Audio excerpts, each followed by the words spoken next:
a sensação foi de estar de volta pra casa. A sensação foi... Ali é o nosso lugar, né? É. Mas fala alguma coisa aí, vocês, com o microfone. Oi, amor. Hello. Eu vou contar que você me enrolou 1 ano e meio. Amizade colorida.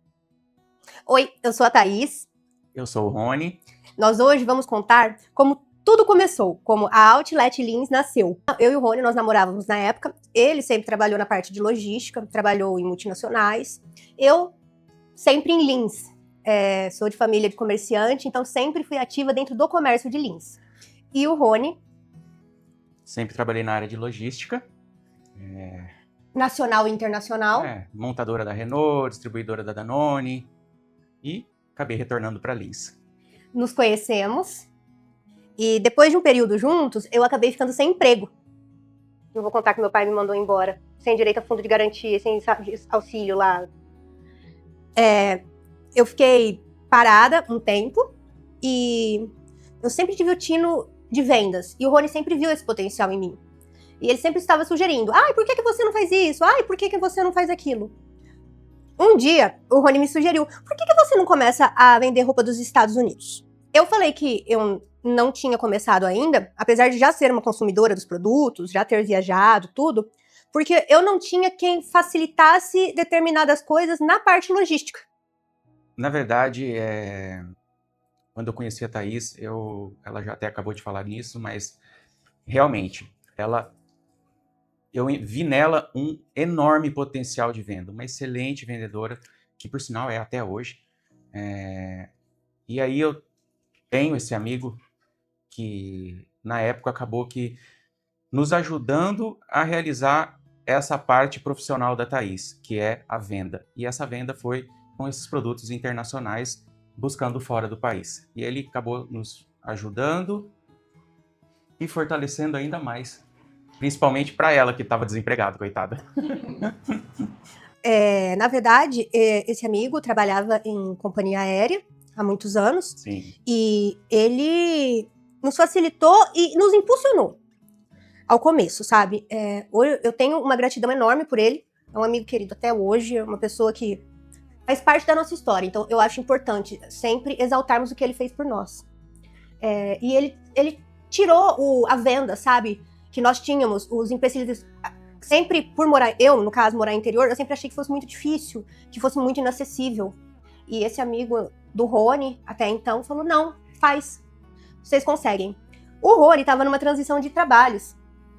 Lembra disso? Não. Você estava entrando na patrulha, cabeça. Ah, verdade. Enfim, mais ou menos foi. E o capital? Para investir. Eu tinha um carro, na época, quitado, um carro bom. Eu olhei pra cara do Rony e falei, vamos com tudo. Você entra com uma parte, a minha parte eu vou vender meu carro. E nós vamos fazer dar certo. Foi o carro e os cartões de crédito. Foi com Deus. No mês seguinte ele vendeu dele. Qual foi a sensação quando você vendeu seu carro, você usaram o cartão de crédito, depois você vendeu seu carro, foi isso que ela falou? Não, rolo. Qual foi a sensação de investir nisso e vocês não sabiam onde iria dar e depois se desse errado, vocês poderiam não ter para pagar? Nós não tivemos medo. Até conforme o Rony estava numa situação de entre trabalhos, ele tinha saído de um e iria começar em outro, ele tinha uma data marcada para começar esse outro trabalho. Ele não tinha o visto americano. Eu já tinha tido o visto americano porque eu fiz viagens anteriores quando criança. E o Rony estava nessa situação de um trabalho para o outro. Ponto. Vamos lá. Nós pegamos um limite que nós tínhamos no cartão de crédito, compramos 2 passagens aéreas, vimos o consulado que estava mais rápido emitindo visto. Era o consulado do Rio de Janeiro. Nós vimos num dia. 2 dias depois, nós estávamos dentro de um avião, indo para o Rio de Janeiro, num bate e volta, tirar o nosso visto. Nós pegamos, literalmente, dinheiro emprestado, eu no meu caso com o meu pai, para pagar o meu visto. Eu não tinha, na época, R$183 para pagar o meu visto. Você lembra disso? Lembro.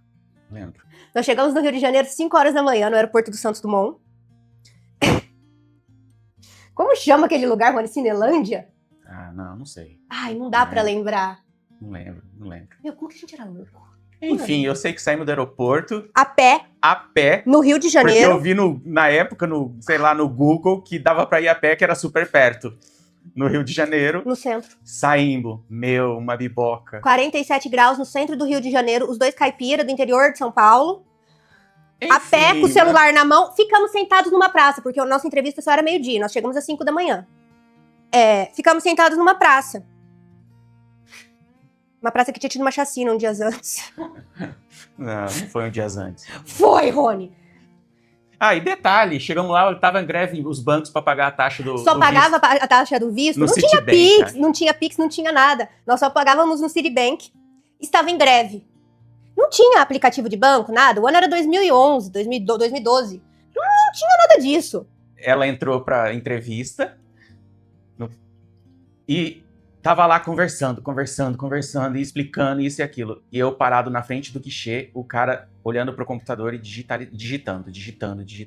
Ele nem olhava pra minha cara. Eu fiquei ali acho que uns 2 minutos, ou mais.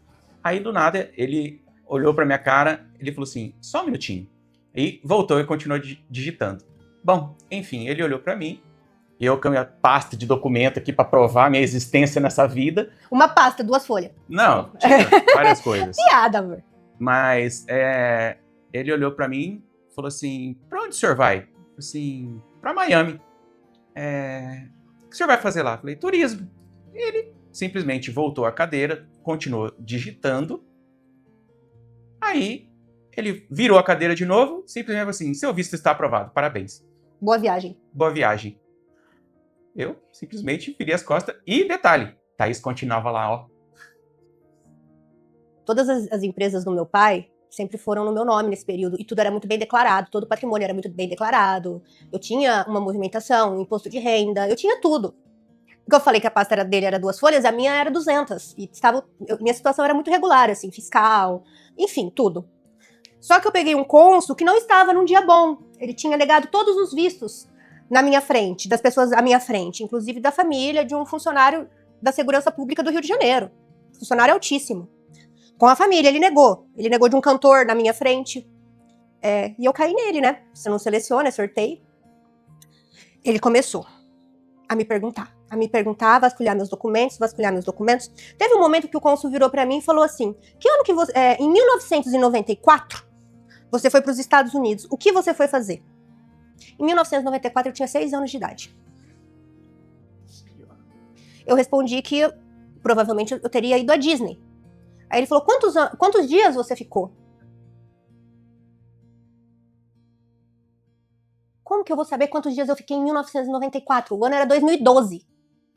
Aí eu respondi que provavelmente 15. Ele me corrigiu. Você ficou 22 dias. E você entrou por Nova York, você não entrou por Orlando. Depois disso, ele fechou minha pasta de documento, entregou na minha mão, falou assim pra mim, a sua história não me convence. Esses papéis não me convencem. Me conte a sua história.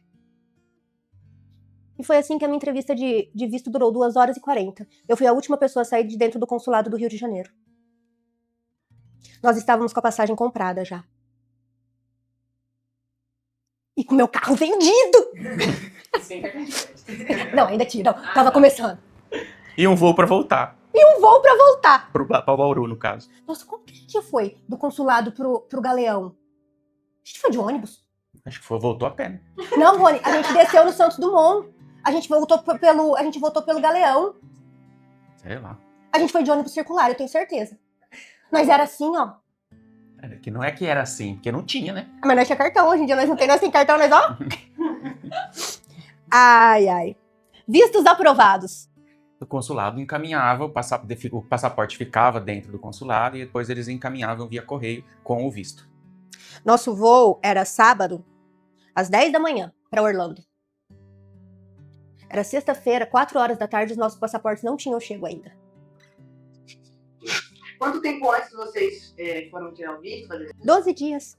A gente já tava com a passagem comprada. Nós nunca tivemos medo. Não, nunca. A gente nunca questionamos. Só vai. Deus sempre foi muito presente nas nossas coisas. Deus sempre foi muito, assim, sempre nos direcionou e passamos apertos, mas nunca nos desamparou. Deus nunca deixou a gente na mão. Pois bem, eu fui atrás do carteiro, sexta-feira às 4 da tarde. Porque na época os Correios também entregavam aos sábados. E podia ser que entregaria no sábado. o nosso passaporte. E o nosso voo era às 10 da manhã do sábado em São Paulo. Passaporte em mãos. Bora. Agora você conta os bafão. Que Você bafão? chegou lá, você chegou lá, você achou que eu não falava inglês, que eu tava mentindo. Pior. Achava que era só lorota. Ele achava que eu não falava inglês. Daí tem que falar, você Eu quer. não. Lógico que você vai falar que você quebrou o pau comigo dentro da Roadster. E saiu todo macho. Eu não lembro por quê. Ele não, nós não éramos namorados, ele me enrolava.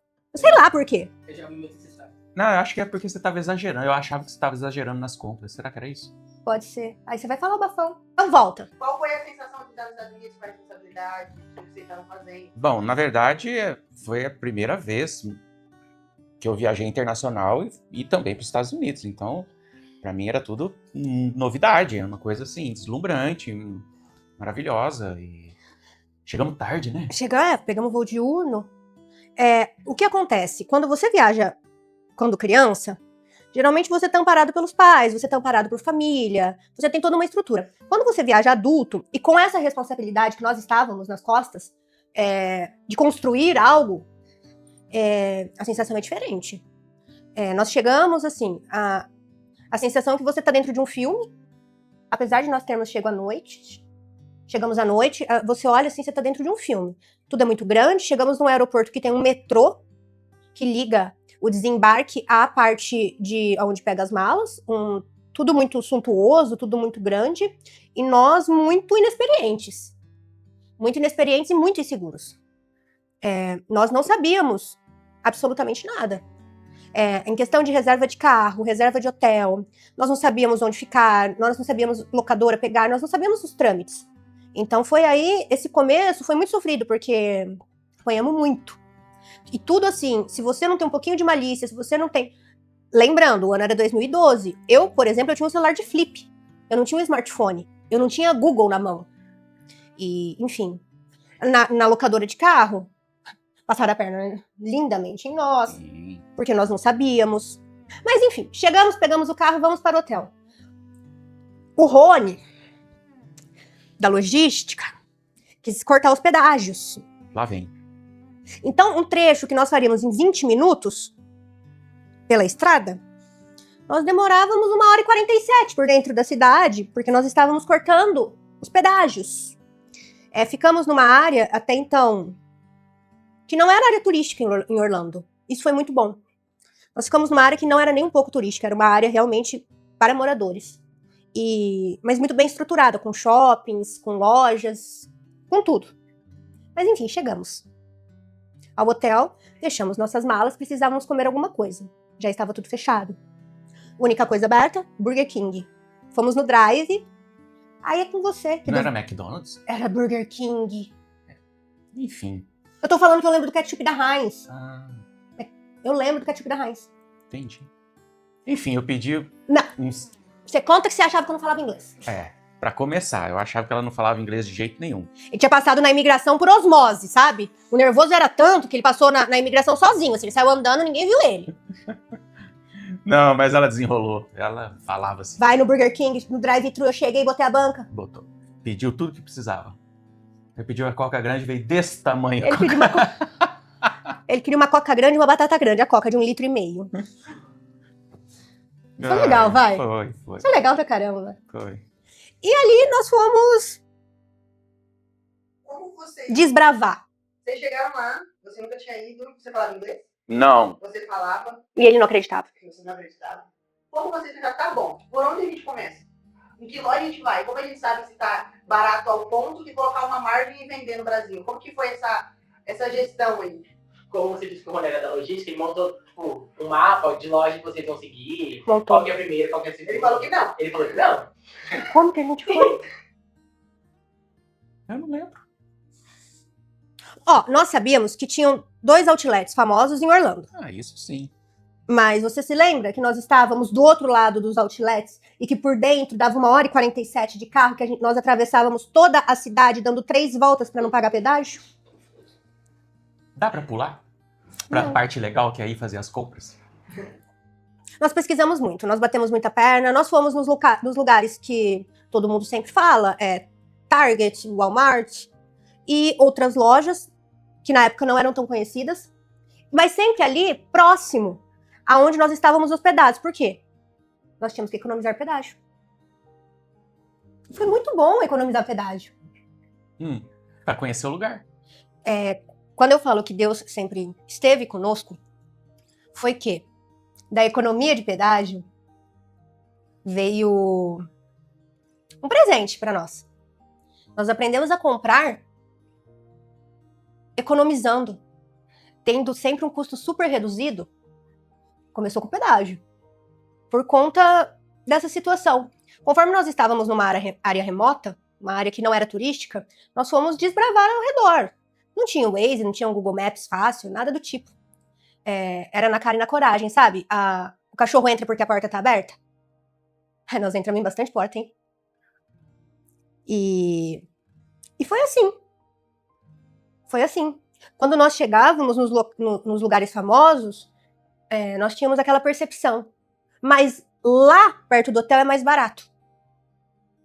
E isso, na primeira viagem, nos possibilitou ter uma mente mais aberta em relação à localização, a preços, a como comprar, ao jeito de comprar, como funcionaria. Logo nos primeiros dias, nós conseguimos ter essa percepção. Opa, mas lá perto do hotel eu não pago pedágio e é mais barato. Isso acabou proporcionando todas as outras viagens que nós aprendemos a comprar. Com base na economia do pedágio. Tá vendo como o pedágio é legal? Às vezes vocês poderiam fazer algo que não ia vender. Como vocês começaram a pensar com a cabeça de que não é pra mim, é pra outras pessoas. Esse preço tá bom, esse preço tá bom pra vender lá. Alguma coisa vocês compraram, tipo, não vendeu?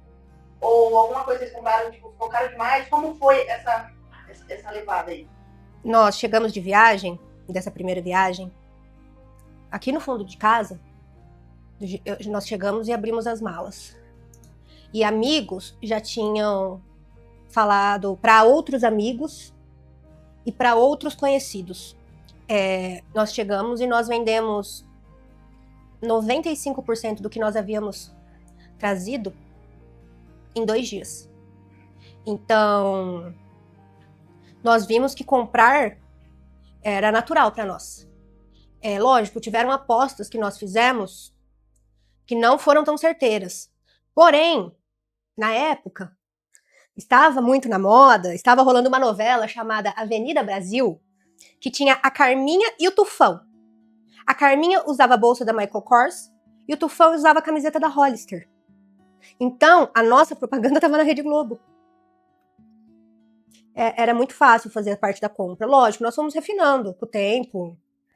Fomos vendo o que o público pedia, mas a nossa compra foi muito certeira desde a primeira, né? Sim, sempre.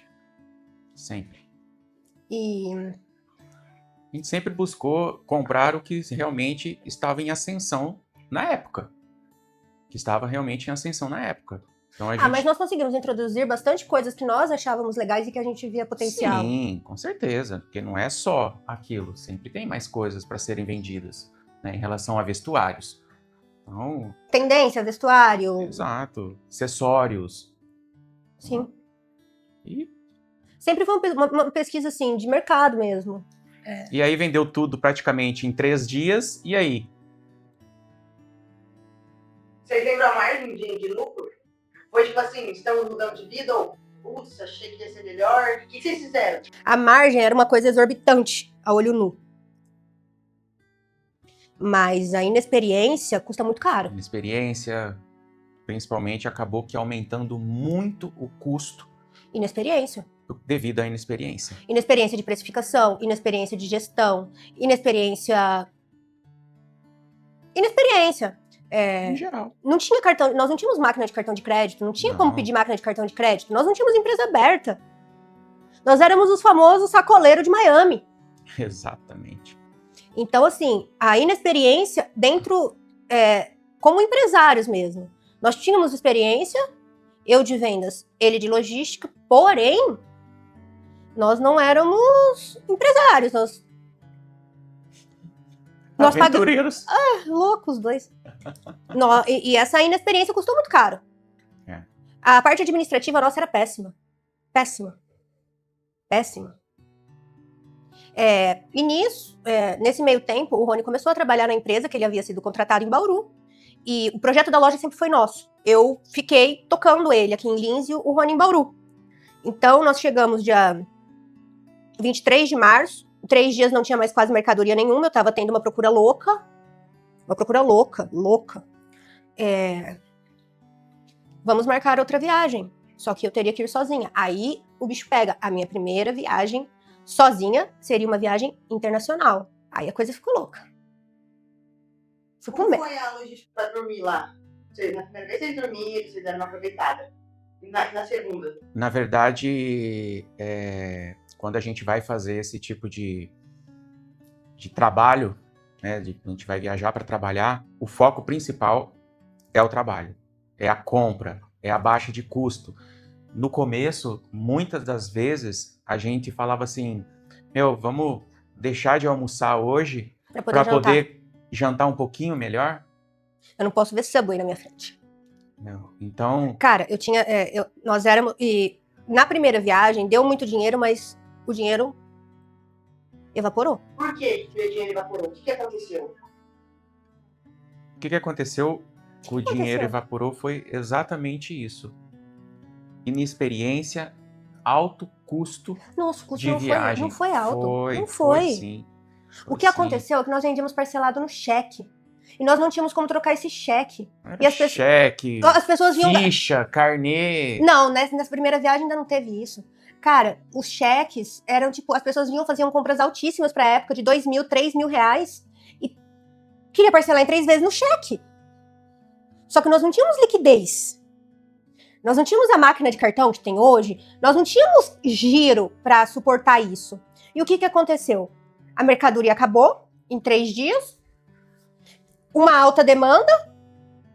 E nós não tínhamos dinheiro pra fazer outra viagem. Aí, nós conversamos. E agora? O que nós vamos fazer? Eu tinha vendido meu veículo. Vendeu meu carro. Então, para a primeira viagem, vocês fizeram tudo aquilo. E acabou rápido, mas o dinheiro ficou ali enroscado em algumas situações. Capital de giro. Pessoas que parcelaram, tudo. Vocês tinham que fazer a segunda. E não tinha dinheiro para a segunda, então foi onde o Rony vendeu o carro. Vendeu o carro. A solução, o que nós tínhamos de patrimônio? Vocês não pensaram em nenhum momento, pô, deu errado, vamos... Não. Deu muito certo. Deu muito certo. Explodiu. Deu muito certo. Mas, tipo assim, em nenhum momento, cara, tipo, você vendeu seu carro, cartão, tudo, o dinheiro ficou ali preso e não falou, não é isso aqui, porque tivesse sido, já tinha dado dinheiro agora. Mas pagou os cartões. Pagou. Sempre pagou, tudo certinho. Sempre pagamos. Sempre pagou, que era o principal. Nós tínhamos cartão de crédito, nós tínhamos limite de cartão, e nós tínhamos o carro do Rony que nós vendemos. Nós vendemos o carro dele. Nisso, fomos comprar passagem aérea. Só que pra mim, ir sozinha, na minha primeira viagem internacional, sozinha. Agora é o spoiler da inexperiência. Eu liguei para comprar a passagem aérea. Na época, nós comprávamos pelo telefone, pelo 0800 da companhia aérea. Eu liguei para comprar a passagem aérea. A passagem aérea para Orlando estava muito cara. A moça falou que a promoção do dia era uma passagem para a cidade do México. E ela estava com um preço excelente. Eu lembro até hoje, R$710 ida e volta. O que eu sabia? O que eu via na televisão. Que o México é do lado dos Estados Unidos. Eu podia pegar um ônibus, eu podia pegar um avião, tipo ponte aérea Rio-São Paulo. Deve ter de hora em hora. Eu ia parar lá em Orlando. Porque o México é do lado dos Estados Unidos. Eu fui. Misericórdia, velho. Eu fui sozinha. Com dinheiro em espécie. Eu cheguei na cidade do México 5h40 da tarde. Eu vi que não tinha ninguém no aeroporto. Todos os guichês das companhias aéreas fechadas. Não tinha ninguém no aeroporto, não tinha uma cadeira pra você sentar. Não tinha nada. A cidade do México não tinha uma viva alma no aeroporto, não tinha um lugar pra você comer. Eu sentei e fiquei esperando. Falei, alguma coisa vai acontecer. Em algum horário, eu cheguei aqui. Em algum horário, alguém vai passar aqui. Era umas 7h40 da noite. Lembrando, eu não tinha smartphone. Eu não tinha internet internacional, eu não tinha nada. Quando eu viajava, o meu meio de comunicação era, se eu achasse um computador, eu logava no meu Facebook e entrava em contato pelo Messenger. Enfim, eu sempre fui de sentar muito no chão, eu sou uma pessoa que eu não me importo, eu sento no chão onde eu estiver. Eu sento na calçada, onde for, eu sento no chão. Eu sentei no chão quietinho e falei, uma hora alguém vai passar aqui. Aí veio um policial falar comigo, na Cidade do México, era umas 7h40, 8 horas. Ele começou a falar espanhol, eu nunca tive facilidade com a língua, mas eu tinha o meu inglês. Aí ele falou assim pra mim em inglês, com muita dificuldade. Moça, sai daqui, que aqui no aeroporto à noite, eles roubam e estupram as mulheres. Nós estamos vivendo um período de guerra. Vai pro hotel que tem. Só que eu tinha a pressão financeira que eu não poderia gastar com hotel. Eu tinha a pressão psicológica que eu não poderia me distrair. E eu tava com um risco. Tava correndo risco ficando ali.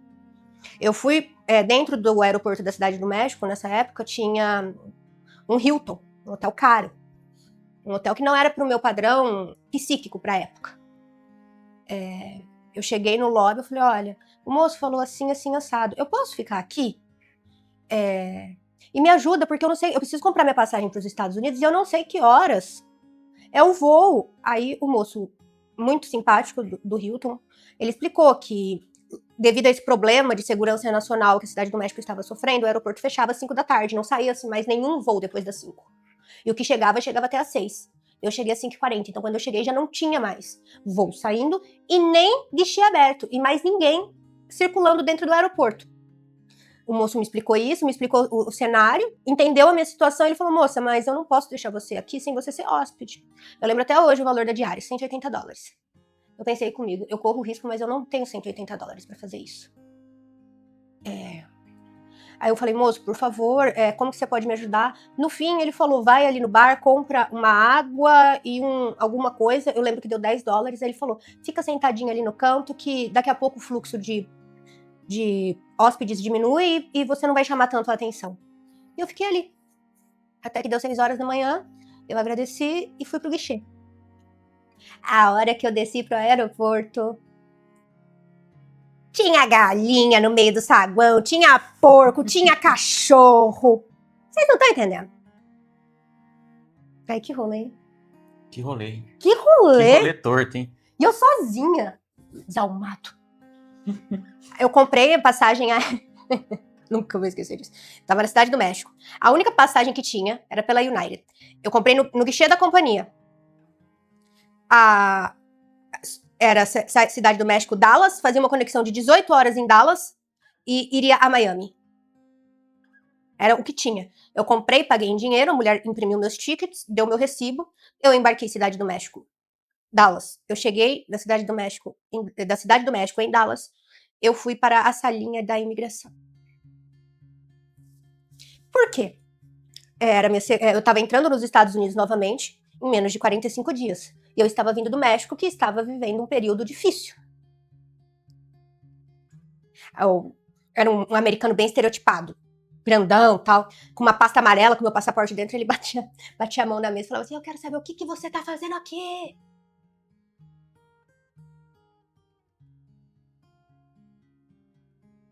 Acho que nem eu sabia o que eu tava fazendo lá.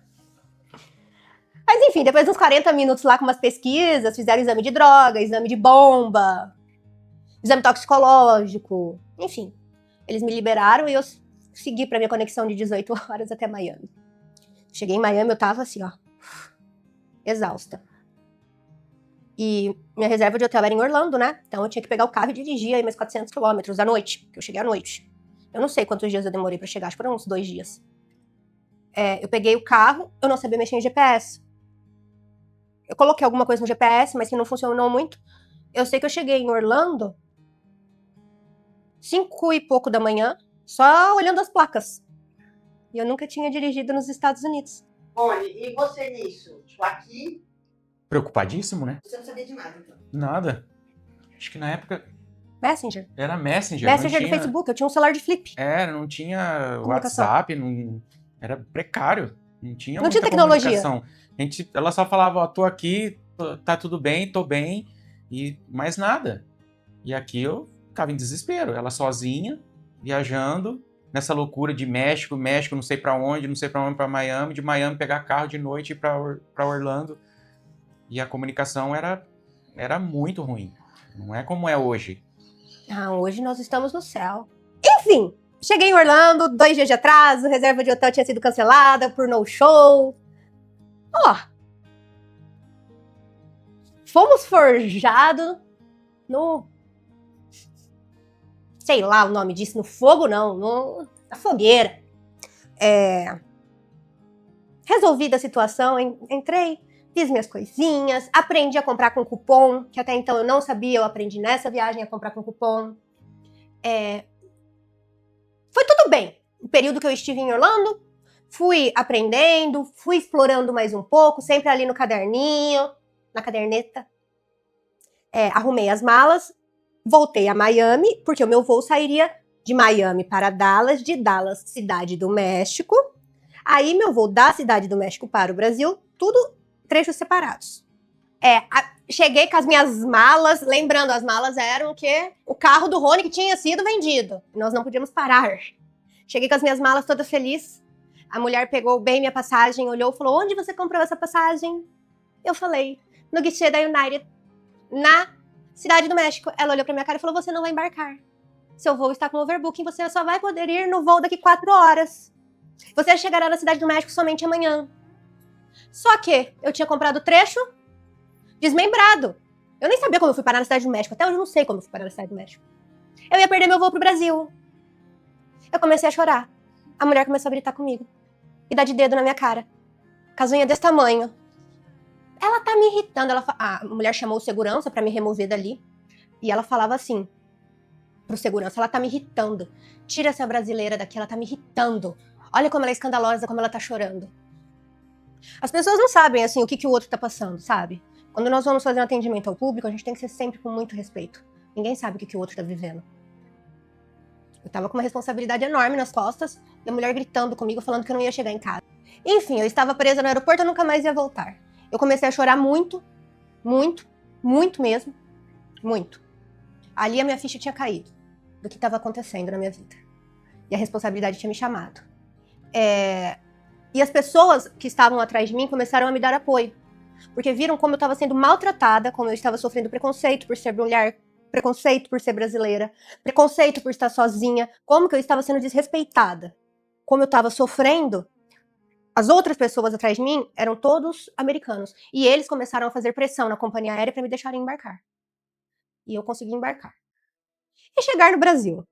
Bom, teve uma viagem que, não foi programada já essa viagem. E infelizmente o pai da Thaís faleceu num sábado.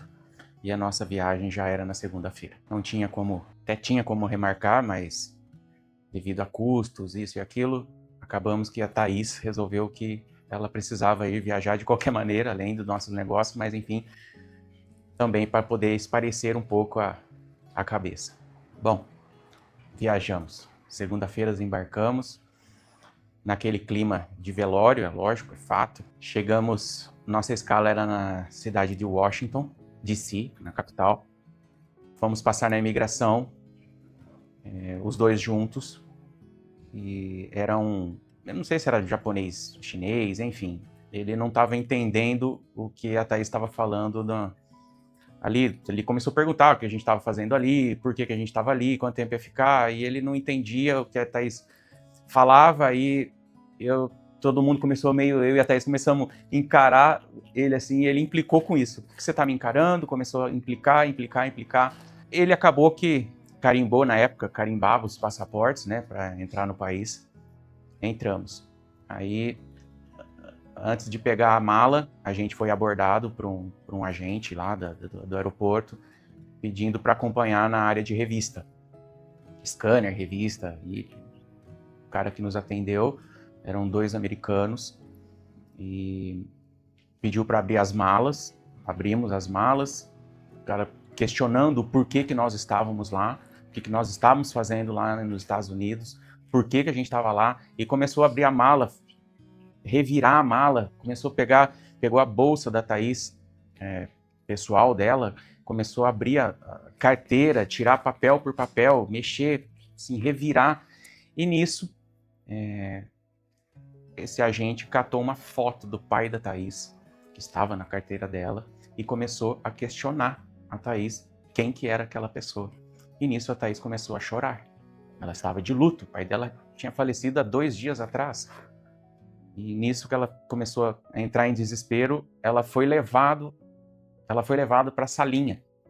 E nisso eu comecei a me desesperar, porque a gente ouvia falar, e ouve falar até hoje, que quem vai para a salinha, eles mandam embora, né? Devolvem, é deportado.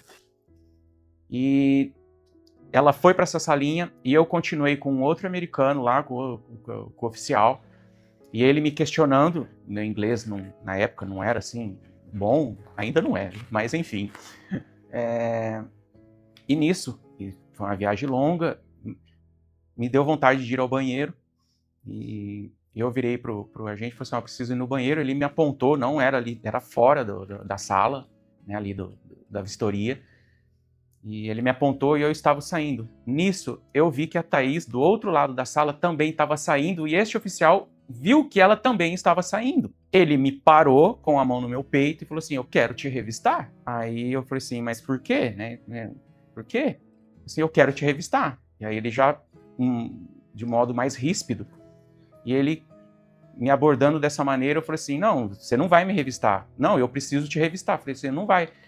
E nisso, eu já estava nervoso, cansado, com vontade de ir no banheiro, eu comecei a me despir. Eu estava de calça, estava um frio, mas um frio, assim, absurdo. Eu estava de calça de moletom, estava de boné, em pé, vou encenar. Ele na minha frente, eu tirei o boné, coloquei na bancada, era uma bancada de inox, não vou lembrar agora, coloquei o boné, peguei o moletom, tirei o moletom, só que eu já tava puto, tava bravo. Enfim, tirei o moletom, peguei na camiseta, o cara começou a falar que não precisava, eu falei assim, mas agora eu vou tirar. Tirei a camiseta, coloquei do lado, peguei a calça de moletom, o cara, sir, please, no, sir, please, no. Aí eu falei em português, não, baixei a calça no talo, com cueca e tudo. O cara ficou branco, desesperado, querendo pegar minha calça, puxar pra cima. Aí eu falei em português mesmo, assim, aqui você não põe a mão. Aí eu coloquei minha calça, coloquei o moletom, coloquei minha roupa, voltei pra área onde ele estava vistoriando